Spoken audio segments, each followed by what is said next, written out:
Looking at May for global equities, we saw the markets edge higher again, up 1.6%. It actually brings us forward now to markets for the calendar year in 2021, up 11%.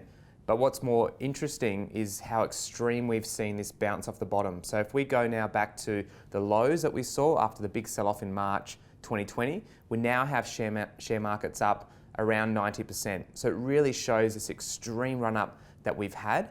And if we think about May in isolation, what we really saw there was the continued theme of 2021, which is the outperformance of these more cyclical sectors. So we had outperformance from sectors such as energy, such as financials and materials, and these sectors continue to outperform some of the sectors or even companies that did very well in 2020. So sectors like consumer discretionary and IT, or what people are calling these COVID winners.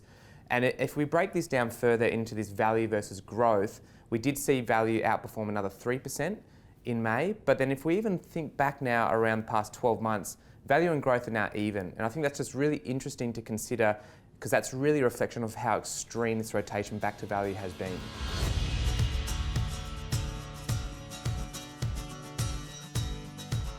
So the market right now continues to be focused on very, very much inflation. And we're seeing a lot of reports out at the moment. We did have the last earnings season out of the US where we had almost a record number of companies reference inflation. We also started to see the first signs that investors are looking at. So in May, we did actually get the end of April print for inflation out of the US. And for core inflation, which really strips out some of the more volatile segments like energy, we did have the largest month-on-month increase in inflation since 1981.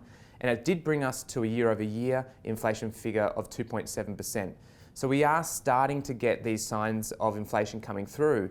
But what's really interesting is on the other side of this, which is the impacts it has on interest rates, we haven't seen as much of a move there. So if we look at the 10-year yields on US Treasuries, we've actually seen that these haven't moved over the past few months, or if anything more recently have actually started to decline. So I think it's really interesting to break out just high inflation numbers, but also think about what's already priced in by the market. Because while we have things like lumber up 200%, copper up 100%, these inflation figures that we're talking about, a lot of this seems to be not impacting how investors are thinking forward around interest rates, which is a very, very big question, because that has the resulting flow-on effects for things like central bank tapering of all this excess liquidity they've been putting into the system.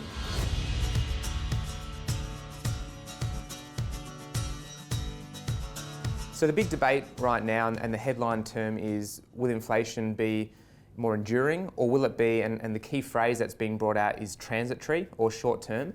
And I think we have to acknowledge here that this is incredibly difficult to predict. And we're not trying to do that in terms of how we position our portfolios. The same way we could never have imagined the impacts from COVID, both socially, behaviourally, from consumers, governments and businesses. We really acknowledge that that's something that's very difficult to think forward from here. There's going to be a lot of supply shocks. You just can't turn on manufacturing with a flick of a switch as the world gets back to normal. We're on our path there, we do know that. So it's around 60% of the adult population in the US has now been vaccinated, or at least had one dose. But we're really just trying to acknowledge that there's going to be a pathway here that's very uncertain.